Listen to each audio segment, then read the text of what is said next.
Ladies and gentlemen, welcome to Total Extreme Wrestling 2016. I am BrendenPlayz, and we are continuing our TNA playthrough of 2006.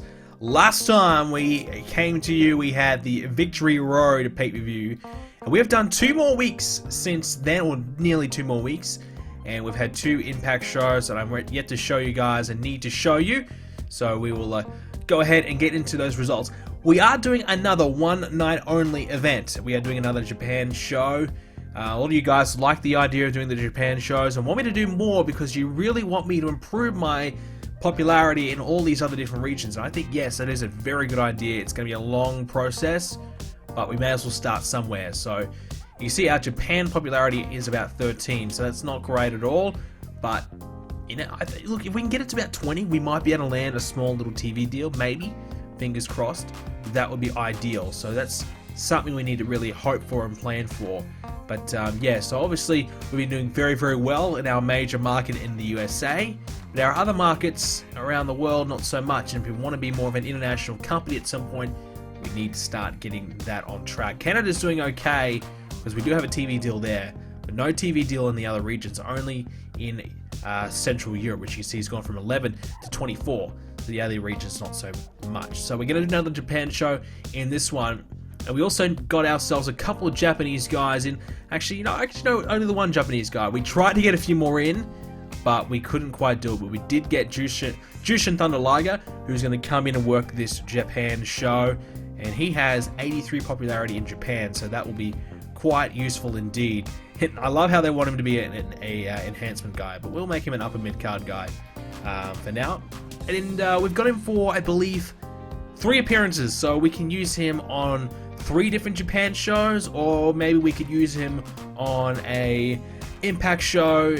That would also improve his popularity and kind of help our, our Japan friends, New Japan over there, give him a bit of popularity in the USA a little bit more. It might help him a little bit there. But anyways, we'll use that 83 popularity that he has, and we'll have one of our Japan guys take him on, or maybe our main event guy of Christian or something like that, or Muhammad Hassan. You can see Christian's popularity in Japan is terrible, 30. It's awful, absolutely awful. So probably not even worth having him on the card, to be honest. But yeah, so we'll find someone to have him work there.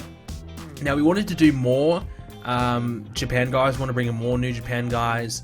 Obviously, you're probably thinking, well, bring in Chris Jericho. We couldn't do that. We sent Daniel Bryan over there, Bryan Danielson. We sent him back over there.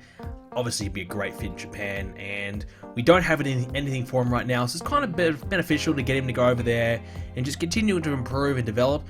And for some reason, they wanted Johnny Devine as well. He's a guy we've done absolutely nothing with, so that's a good thing that he can go over there and get some experience. And look at that popularity in Japan. I don't know why the hell they would want him, considering all the other guys they offered. Alex Shelley, Eric Young, Bobby Roode. I offered everyone, but they just wouldn't take the bait. Prince Devitt, he's an option. A lot of you guys have been saying to me, hey, bring him in. Just lacking the popularity at the moment. He's still very young, only 24. No real rush there. And his skills aren't quite there yet. So we're better off letting him develop elsewhere. And we can bring him in if we want to on a talent trade. So there's no real need to do it as of right now. Scott Norton, not a bad idea. But you see, only 45 pop in USA. 70 over in Japan, so not a bad idea at all to bring him in. 45 years of age, maybe not going to get the best performance. The other guy I wanted to try bringing was Tiger Mask 4. Tried to bring him in, but they wouldn't accept anyone. We couldn't get anyone over there. They wanted 3 or 4 of my guys for Tiger Mask for some reason. So yeah, we didn't go for it. But we do have Jushin Liger to come along and work our Japan show. We'll show you the results of what's been going on. Now, not a lot has really happened between now and Victory Road, which is why we kind of advanced a couple of weeks. We will do that from time to time, just advance a few weeks, just to kind of, keep the progression going. We're not going to play every single show on the video for you guys, just so we get a little bit further and get more accomplished. We'll quickly run through the results. So we had Explosion.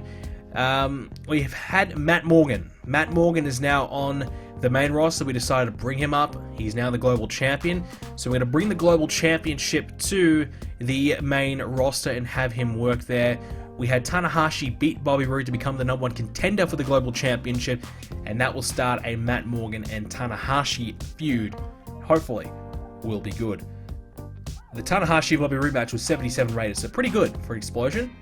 We had Rebecca Knox and Molly Holly beat Tracy Brooks and Sarah Del Rey. We're kind of jobbing Tracy Brooks out a little bit. She's just going to be losing because she is pregnant. She'll be leaving us pretty soon.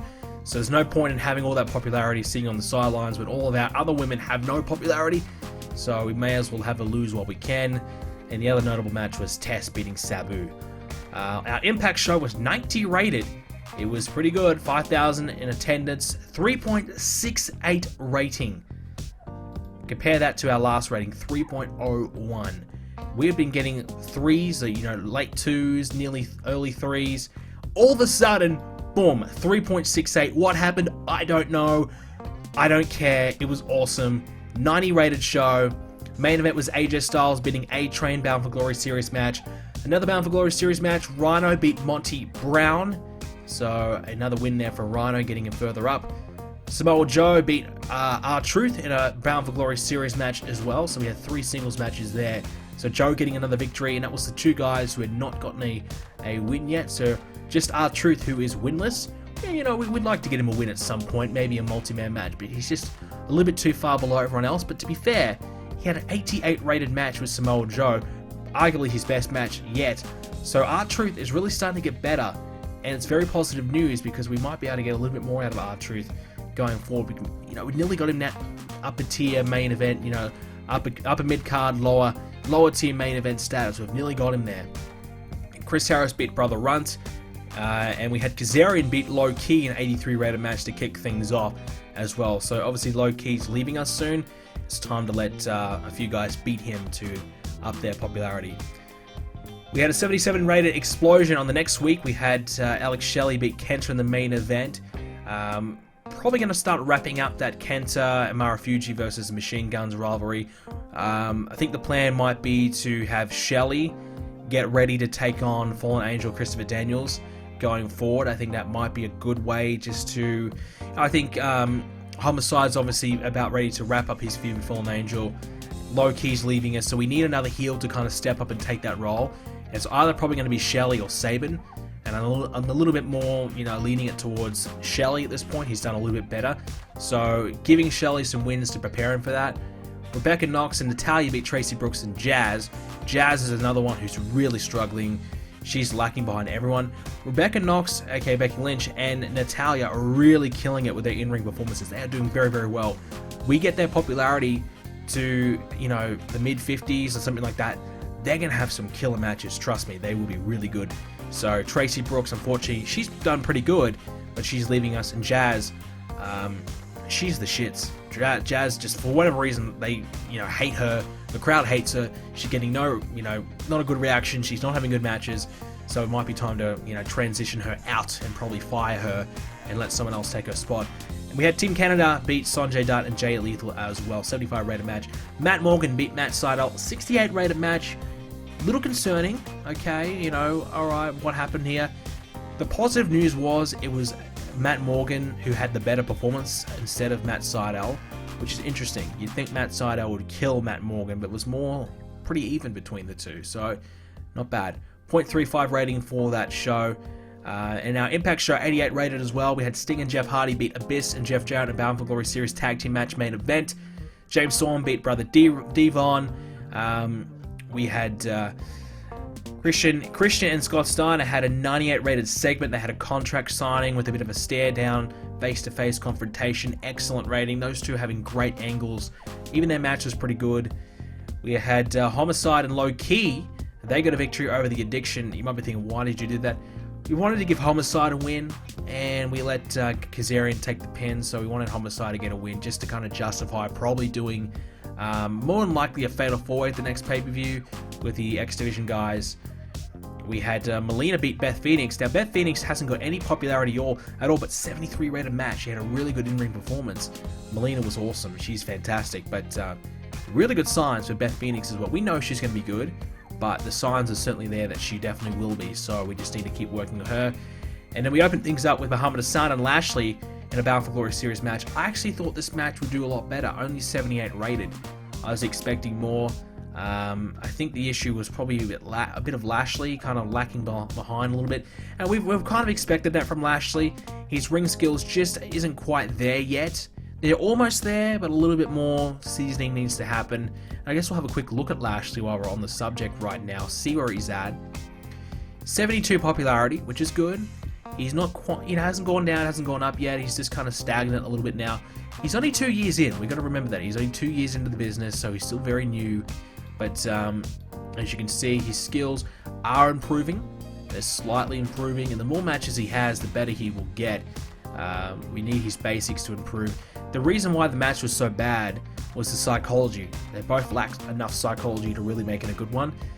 Lashley's gone from 53 to 58 psychology, so that's a real positive sign that is improving. And you can see these main attributes here, these performance attributes are so crucial to having a good match. And Lashley's really starting to improve in them. And elsewhere, he's going quite okay. He's got decent charisma. Mic skills are terrible, but decent charisma, good star quality, good menace. So he's going to be valuable. We know he'll be valuable. We just need to bear with him. It's a little bit like Test.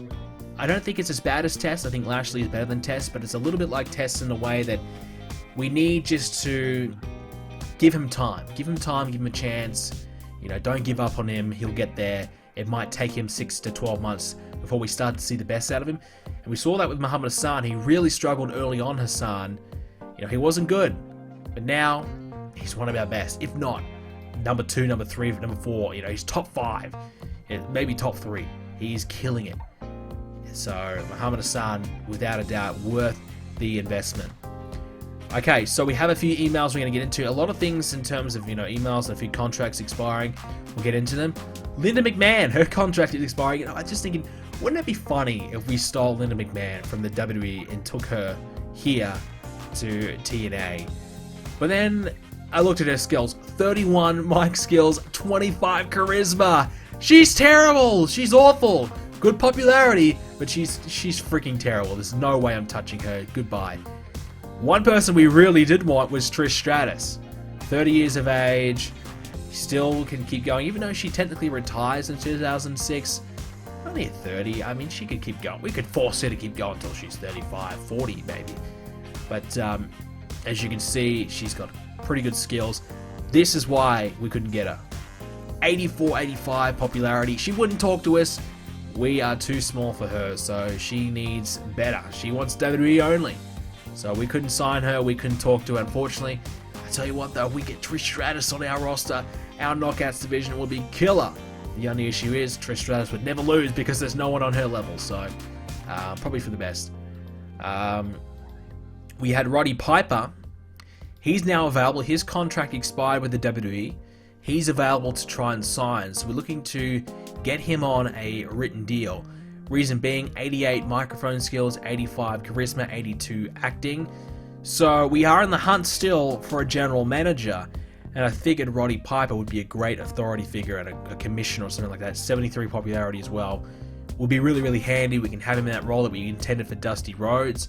If not, 86 color. So we could have him in that color commentary as well, or both. Like we could do whatever. But it would be huge if we could do that. So we're trying to fight with WWE right now, trying to bring in Roddy Piper. He's seriously considering both offers. That's the issue right now. We can't offer him more money than WWE, slightly less money than WWE, but we might try and give him a few extra years just to keep him along. And more likely, he's probably going to retire before his contract expires anyways. A couple of the contracts ending. Kofi Kingston's developmental contract is ending. We signed him for about a 6-month deal or something like that. So that's ending. I don't know. Look, here's the thing.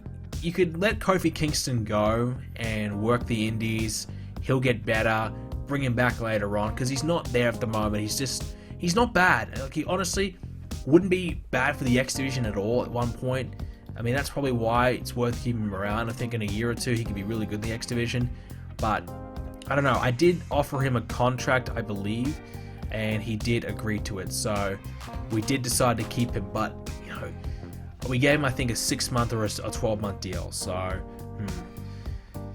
The other man is Dean Ambrose. And you're probably thinking, man, you got to get Dean Ambrose. Don't let him go. And I probably agree. There's a lot of value in Dean Ambrose still.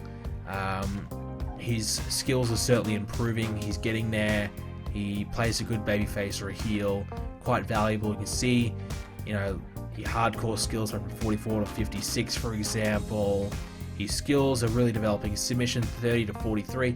So he is getting a lot of benefit out of developmental. Psychology 52 to 66.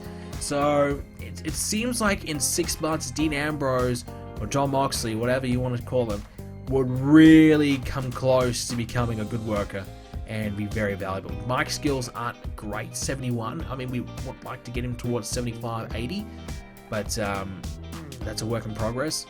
But he's pretty good. He's pretty good. 94 heel, 90 babyface. That is very, very handy indeed. So, yeah, we'll definitely keep an eye on him.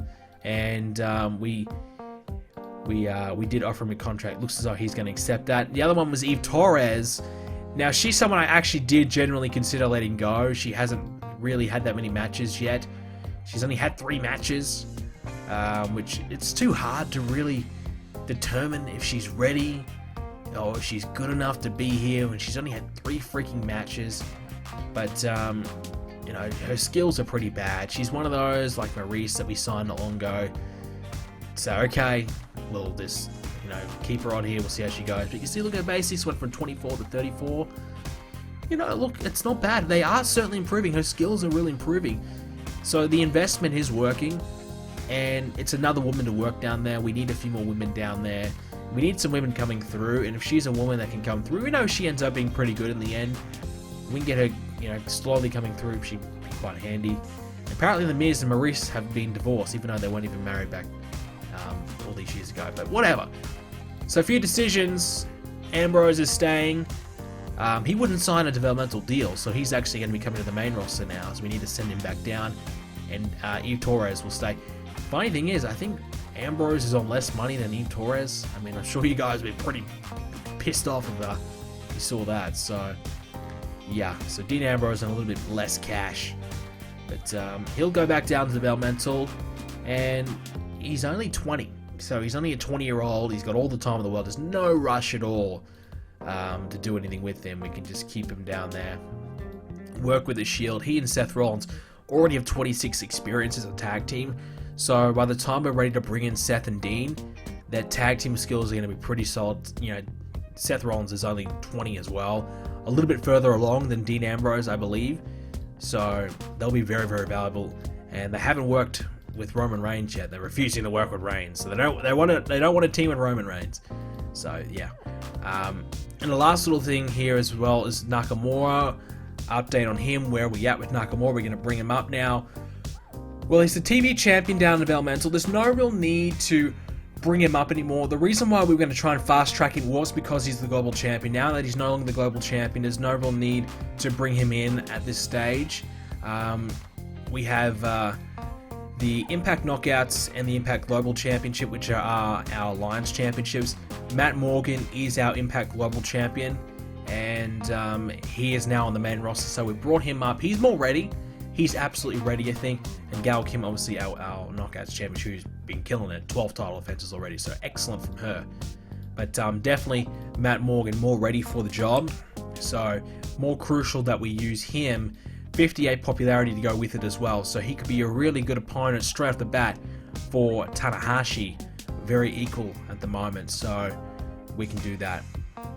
We do have the one night only show we're going to get into, and we'll show you the results of that, and we'll give you an update on the Bound for Glory series, and then we might try and quickly book an Impact and Explosion show as well. So we'll get quickly run through our big one night only show in Japan.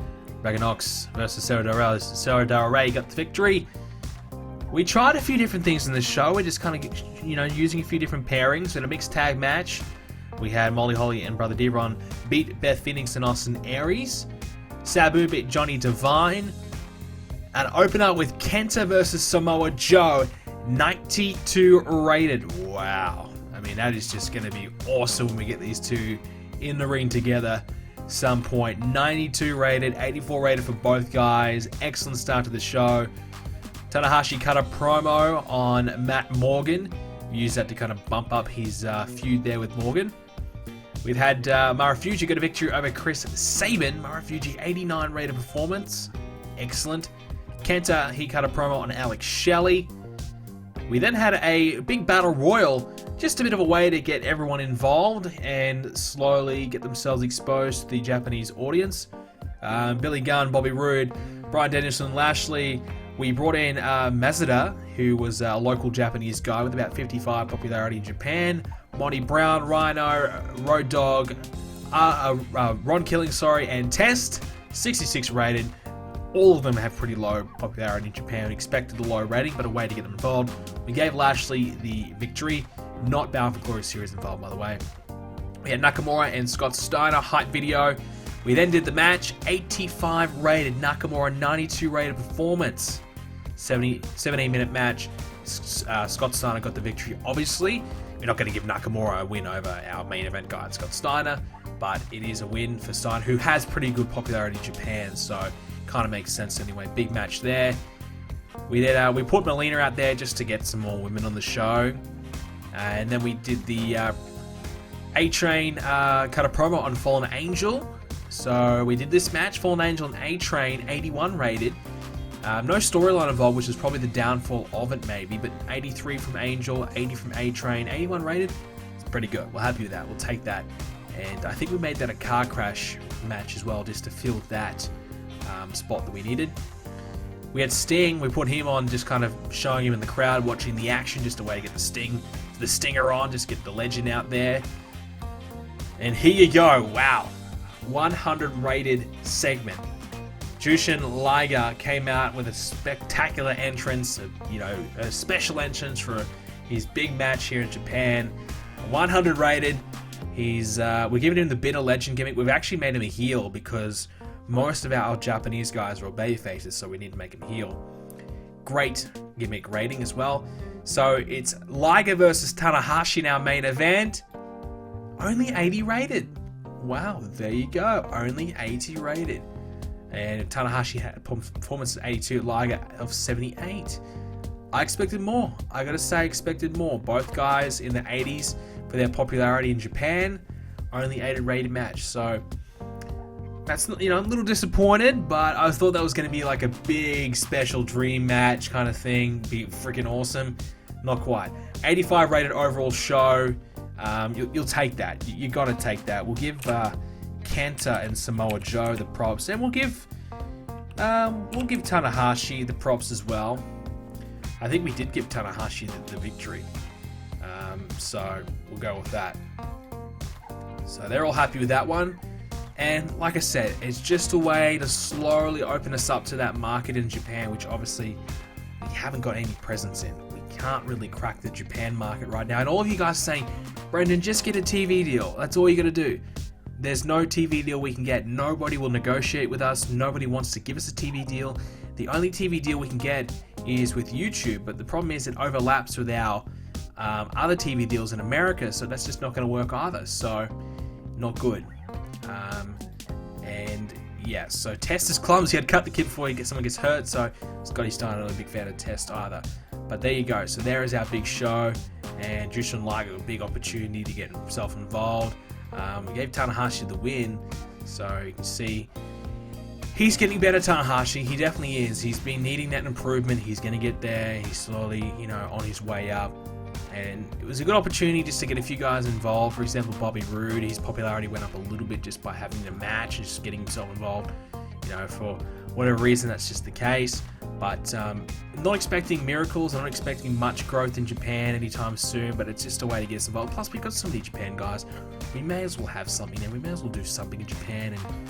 And it's fun anyways. It's fun to mix it up and fun to have these different matchups that we don't normally do either. And I think that's also something that we should really try and do a little bit more of down the line. So we might quickly rush in, and we might quickly try and get another Impact show squeezed into this episode, so you guys get another, I guess, legitimate episode. You kind of already had a lot to deal with the ones that I've already done, but I feel like I need to give you guys another one. We'll see, but we'll see if there's any major news before we get into this episode first, and we'll have a quick look. So nothing really there. Matt Morgan went down to defend his championship. So he's still the champ. He is. That's good news. And contract, we got Roddy Piper. We got Roddy Piper. There you go. So we're going to bring him in, and we'll make him a babyface, and we'll make him a authority figure. So babyface authority figure. He won't be available for 7 days.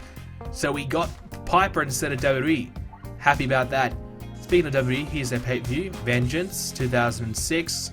Only 85 rated. Batista's still the world champ. Cena's still the WWE champion. So they've had those championships for a long time. Cena versus the Boogeyman for the what the? Wow, Boogeyman's actually got pretty good popularity, 64. But yeah, Cena versus the Boogeyman for the WWE championship. Who's booking that shit? Who is booking this show? Wow. Okay. Oh, Stephanie's booking it. All right, Stephanie. Sure. Okay. I want to look at their championships just for a second.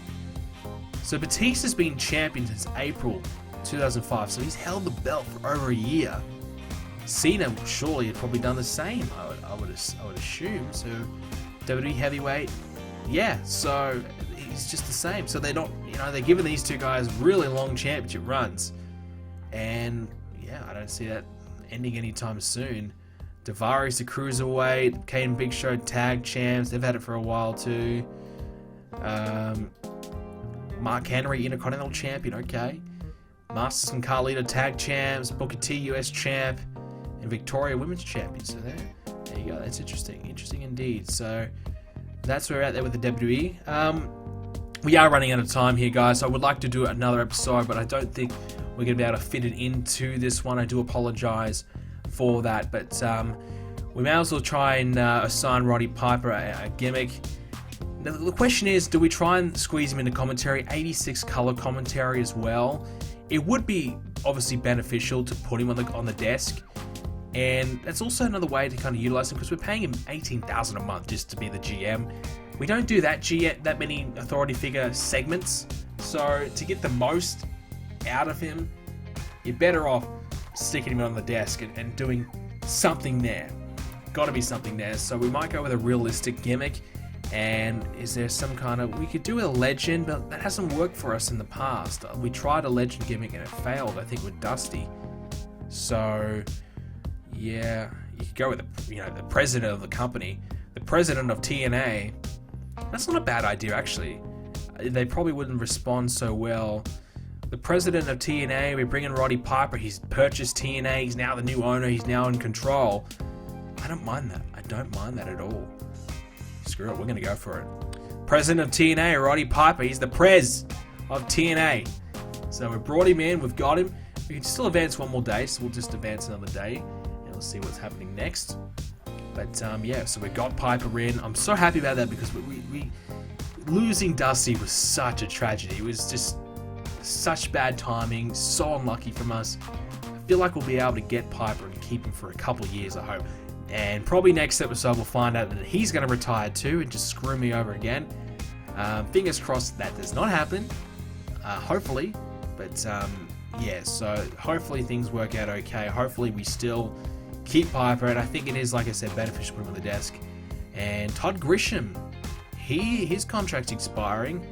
But he's got 81 announcing. Really? 81 announcing, 78 color. Wow. I wouldn't say he's that good, but sure. The WWE giving him an offer. Okay, maybe not a bad idea. And bad news, Low-Key's gone. So Low-Key has officially left us. He's left every other company he worked for too. He's only in All Japan now. So he's left Ring of Honor, he's left us, all these other companies. He's gone. Done. That's it. So we've missed out on Low-Key. He leaves us. Hopefully we can get him back in 6 months maybe. Such a talented guy in the ring. But we just can't seem to hang on to him for a long period of time. Last but not least, we'll take a look at Raw. They had a 91 rated Raw with Mysterio and Batista beat DX. That would have been interesting. 98 rated match. Yeah, so not bad at all. Not bad at all there. But we might try put Piper on the desk. I mean, I think he's the same level as Jim Cornette though. So is it that big of a deal if we switch him over. We may as well just keep Jimmy Cornette on the desk. We could put Piper on here on Explosion and get him involved in this capacity. You look at Raven, he's got 90 color. I mean, that's not a bad role for Raven to be put into. Put him as a color commentator so he doesn't have to wrestle, but would he turn up drunk and probably fumble all his words in commentary? Probably. Absolutely probably. Is my guy improving as announcer? He's now 58. Is that an improvement of what my character? He started off at 55. He's now 58. So I'm getting better at commentary. My user character is getting better. In 3 years' time, he might get to 65 and be decent for once. So that's positive news, anyways. Maybe we bring in Todd Grisham, but at this point, I don't think there's really a need to bring him in. I think we're okay. We don't really need another play-by-play. Mike Tenay's already killing it, so we don't need to really bring him in. Explosion doesn't really matter because we don't really get that many matches that are that highly rated where commentary is going to be that much of a factor, and we may as well give our user character something to do as well. But with that, we've blabbed on enough. That is enough for this episode. Thank you very much for listening in, ladies and gentlemen. Hope you enjoyed it, and I will see you all in the next episode. Oh, quickly, Bound for Glory series. Jeff Jarrett up top, 29 points, Abyss 22, Jeff Hardy, Sting 21, Muhammad Hassan 19, Styles 17, Lashley 14, Rhino 14, Joe 10, got a submission victory, Monty Brown 7, A-Train 7, and Ron Killing 0. I decided I'm not going to give any pay-per-view bonus points. I decided against it. We're going to leave it. So, no pay-per-view bonus points. Muhammad Hassan, when he got a victory, when he beat Lashley, it was only a count-out victory, so he got 5 points for that win. So he's still outside the top 4. That's where we're at, ladies and gentlemen. And by the way, the giveaway is now finished for Total Extreme Wrestling. Congratulations to Jason Games FTW and Spider Cookie PT. I've emailed them. I've sent them the copies of the game. Well done, guys. You've won the giveaway for Total Extreme Wrestling. 2 copies of the game have been given away. Thank you to everyone who entered, and congratulations to the winners. Thank you for watching. See you next time.